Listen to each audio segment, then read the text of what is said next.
Before anyone tries to dress this up with technical language, let me be clear from the start. Every Jamaican is paying for electricity disaster recovery, whether they had light or not. In this committee exchange, Damion Crawford asked the questions most people don't get answers to after a hurricane. Who pays? Who decides? And who is held accountable? What came out of this discussion should concern every electricity consumer in Jamaica. For Melissa, will there be any refund ordered for Melissa going forward? The next question is, what is the actual damage caused to the grid by the Hurricane Melissa? And what is the OUR material role in the assessment and audit processes for Hurricane Melissa? And my final question is, does the OUR have the requisite expertise to assess the figures provided by the JPS?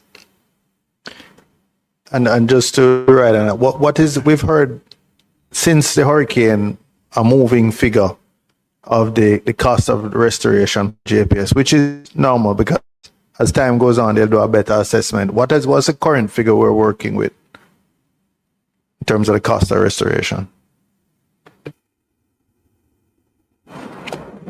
Go ahead. The current figure is 360 to 390 million. 360 to 390 million. 360 to 390. Okay, thank you. That's US dollars. So who's going to respond to Mr. Hines' questions? Yeah, okay. Go ahead. In terms of the refund ordered by, whether the OUR ordered GPS to give any refunds, whether the OUR doesn't have that authority to order GPS to refund customers in terms of to give them some sort of relief. In fact, after burial, prior to burial during COVID, we recognized that there was an issue when we have force majeure events, whether caused by a disaster or a disease, that there may be issues with customers. And so we had commenced a project to look at that and to see what could be done. We examined the developing world and other developing jurisdictions to see how they treated it. But that project has not been completed just yet. So we really don't have the power to direct JPS to say, in the circumstances, they must offer a relief. What, however, we have done is we have encouraged them to offer relief to their customers. And for example, I mean, they have delayed payment, have payment plans, etc. So that's what we have done in those circumstances.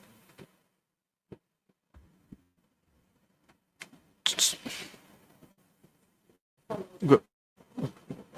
Okay. Yeah, just to follow up on that.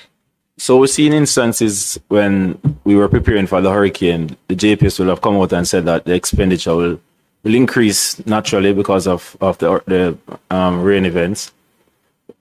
Are you saying that the government then will have to be the ones who will impose that sort of order on JPS for them to see where it's fit to give some rebate, give some refund to customers, given that they were out of service for a long time and persons would have been asked to pay bills that they didn't really have the services for?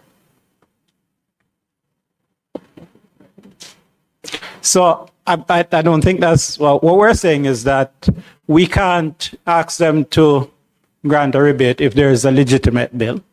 If they have overcharged customers, sure, we have the authority to tell them that they have overcharged customers. The question of concessions, I think, are something we have to negotiate in terms of concession to customers because we don't have the authority. I don't think it was concessions. You're saying specifically those who had received interim bills when they had no service. Do you have the power to insist that they refund or credit, I suppose, those accounts if the OUR has that power? Yes, if you have an estimated bill when you don't have service, then clearly that's not a legitimate bill, and that has to be addressed. So yes, but once a bill is, what I'm saying is, once a bill is legitimate, we don't have the authority. If it is not legitimate, we do have that authority. Secondly, I think you raised the issue of, do we have the expertise to do this? What is our role in the assessment? Well, the insurance fund actually set out what the roles and responsibilities are, including the fact can engage loss adjusters and all of those things. To the extent that we don't have the expertise, we will always engage it. So we have conducted a series of assessment. We have had some 9 or 10 hurricanes since our storms, since the EDF. The reviews have all been conducted by the OUR. In instances, the company has appealed our decision. I think one went as far as the Privy Council to be addressed. So yes, we do have the expertise, or can engage So the expertise. the answer is yes, either in-house or you will engage it. Yes. You will contract that expertise. Were all your questions answered, Mr. Hines? There's one outstanding. Which one is it? And then Mr. Crawford. Why do you look for it, Mr. Crawford? Yeah, Mr. President, we're gonna have delays if they have to remember all the questions and then try to answer, and then we'll try to find them back. But How many are? Break them into 2 or 3 at a time. But remember now, we need to give staff and members a break for lunch before the 2:30. Yes. So the speaker cannot curtail me today, no, Mr. Chairman. Thank you very much. yeah. Yeah. We have to allow and with the greatest respect, not just the staff. Some of us. But Mr. Chairman, we are delayed this thing by discussing something that we're all in agreement. Right, remember, do not disturb me today, member. Chairman, I'd like to ask, I heard in the conversation that there was a large consumer of energy that came off the grid and returned. Can any insight be given as to why that might have been and what happened to their investment in the alternative?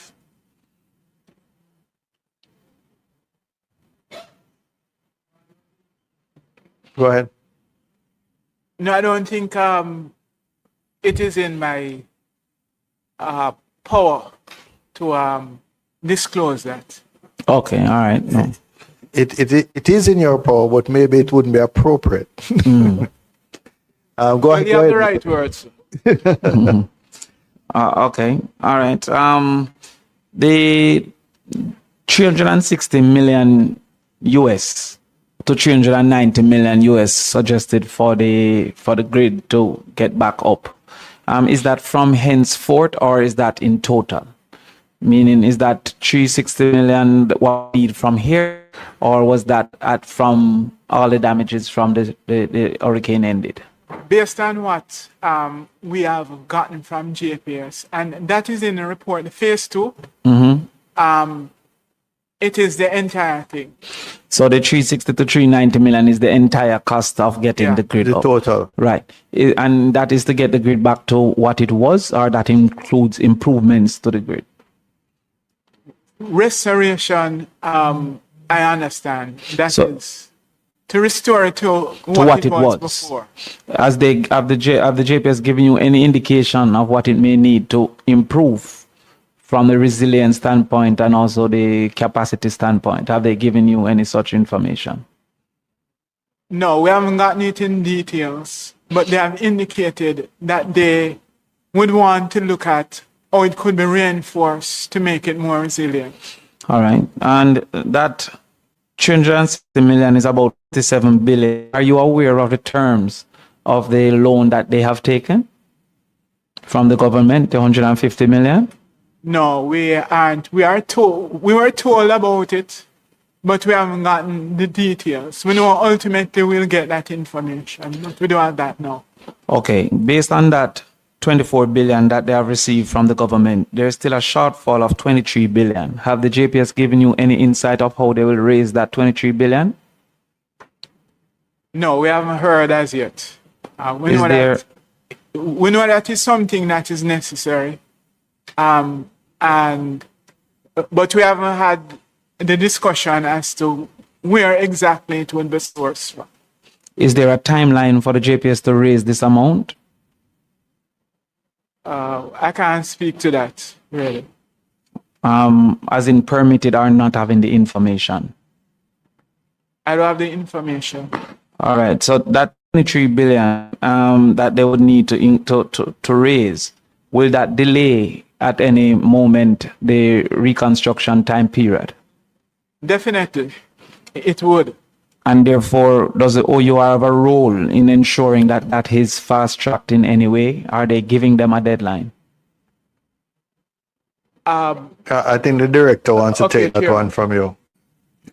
So a couple of things. One is that, remember, I made the point earlier that there is the question of what is the engineering estimate of damage The engineering. and estimate of damage and what the cost of recovery is. There has been, JPS has imputed that some of this 360, 390 will involve hardening of the grid. The same thing happened with Beryl. They did some hardening. And in fact, I think there are a couple of areas that help much better this time around because of that hardening. So we expect that to take place. On the question of funding the recovery, clearly there's always a mix of approaches. You'd expect that as the company continue to recover and supply electricity, that it will have better cash flows as well. So I'd expect that it will be able to take care of some of the cost of repairs.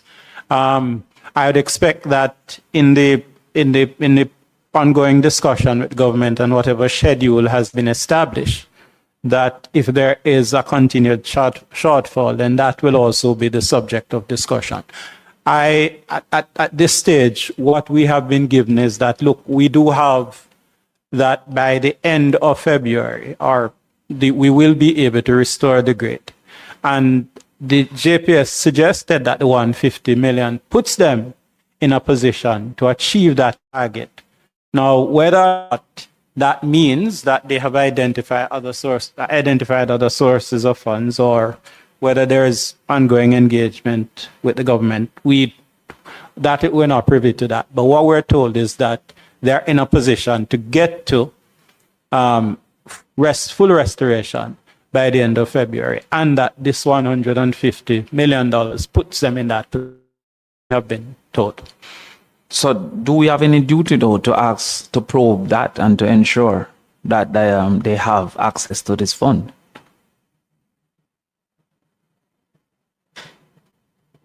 No, I don't think that we have a duty to ensure that where the fund is coming from. I think that what we need to know is whether the commitment that they've given is a credible commitment. Right. And I think we have accepted that it is a credible commitment. Despite them having shown the 23 billion and access. Despite that, because when we started out, obviously all that was available was a $50 million from the EDF. From the? From the EDF. What is the EDF? The Electricity Disaster Fund, sorry.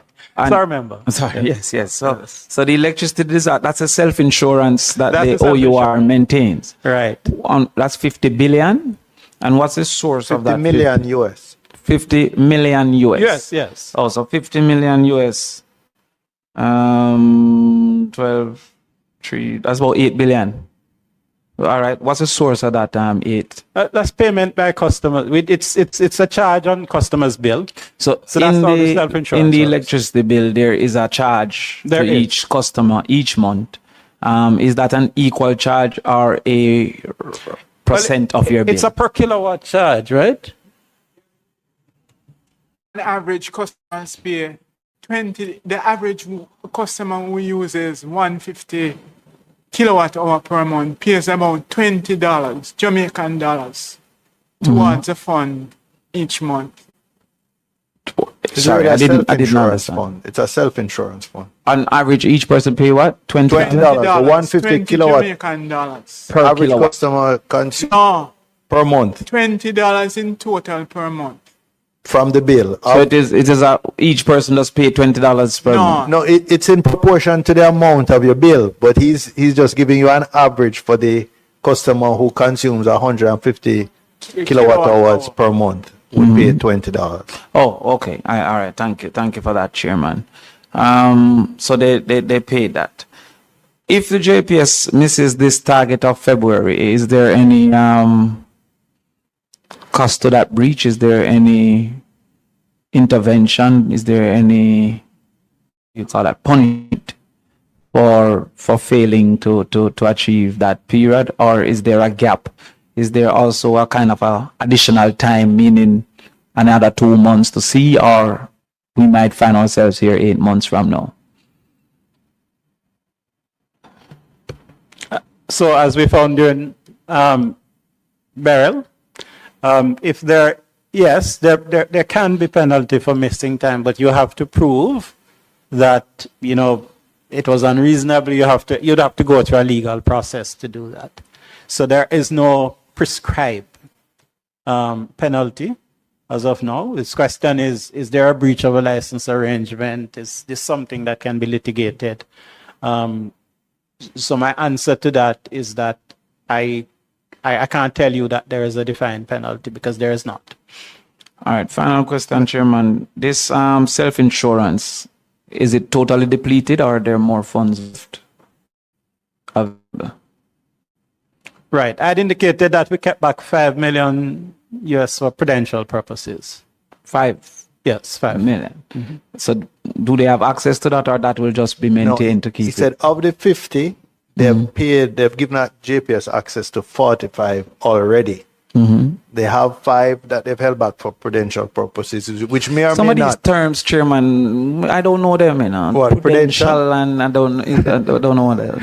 No, well, just that we don't want to completely deplete the fund. There may be Right. obligations that the fund has that. So you they need don't to have meet. access to this other 5 then for this period? As of now, not. They don't. And you'll prefer to maintain that reality? That would be our preference. Okay, so therefore they can't access any more from that self-insurance, all things held constant. Well, we can still waive it, but as of now, I've indicated what our preference would be. That we keep some money in the fund, so Okay. not to completely deplete it. Finally, for water commission, the K factor. Every customer pays this K factor, Yes. and therefore, is there a national plan for the reduction of water wastage? Because some of us have not seen that Right. effort in our spaces. Actually, yes, the NWC has a proposal and for the island. As it has been rolled out in phases, as I indicated, KCMC, is that? And St. Catherine currently. Right. So, but there is You mean, a and national. Portmore, because I am St. Catherine All right, and I Portmore. don't. No, but I'm St. Catherine, so I want to be clear that Linstead haven't seen anity doing no K They don't factor. reach Linz, Okay. they don't reach Linstead yet. Okay, so So they're going from the most dense, the areas that have the most accounts, where they're losing the most water, and from the major systems, and then they're rolling out to this. So they started in the Kingston and St. Andrew metropolitan area, and then they're going to Portmore now. okay. All right. Thank you, Chairman. All right, thank you very much, ladies and gentlemen. We have to respect the staff and also our team from OUR for postponing their lunch and sitting through a marathon morning session. So we want to thank you for that. And the only consolation is that you don't have to sit through the marathon afternoon session, which we are facing. So thank you very much. And I think we will now break for 1 hour. Damion Crawford went straight to the heart of the issue: refunds. He asked whether customers who were without electricity after Hurricane Melissa would get any form of rebate or refund. The response from the OUR was blunt. They do not have the authority to order GPS to issue refunds unless the bill itself is illegitimate. So let that sink in. If you had no service and received an estimated bill, that bill can be challenged and corrected. But if the bill is considered legitimate, even after weeks without electricity, there is no automatic relief. That alone raises serious questions about consumer protection. Crawford then pushed further. How much damage did Hurricane Melissa actually cause? The numbers now stands between 360 and 390 million US dollars just to restore the grid. Not to improve it, not to future-proof it, just to bring it back to how it was before the storm. And when Crawford broke down the financing, the cracks became obvious. The government provided 150 million US dollars, but that still leaves a 23 billion Jamaican dollars gap. When he asked how GPS plans to raise that money, the answer was simple. They don't know yet. And yes, if that money isn't found, restoration can be delayed. Crawford also highlighted something many Jamaicans never even realized they were paying into: the electricity disaster fund. Every month, customers contribute to this fund through their electricity bills. The average customer pays about 20 Jamaican dollars per month. That fund had 50 million US dollars, and 45 million US dollars has already been released to GPS. Only 5 million US dollars remain, deliberately held back so the fund isn't completely emptied. So let's be honest. Customers insure the system.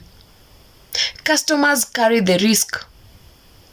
Customers still don't get guaranteed relief. Then came one of the most important questions of the entire exchange. What happens if GPS misses the February deadline to fully restore electricity? The answer? There is no automatic penalty. Any punishment would require proving the delay was unreasonable and going through a legal process. There is no preset consequences written into the system. That means we could still be talking about these months from now, and no one will automatically be held accountable. This is why Damion Crawford's questioning matters. He wasn't grandstanding. He wasn't attacking. He was exposing a system designed to restore infrastructure first, while consumer relief comes last, if at all. So the real question isn't whether hurricanes cause damage. We already know that. The real question is, when disaster strikes, who is the system built to protect? If you are paying your light bill every month, this affects you. So here is what you should do.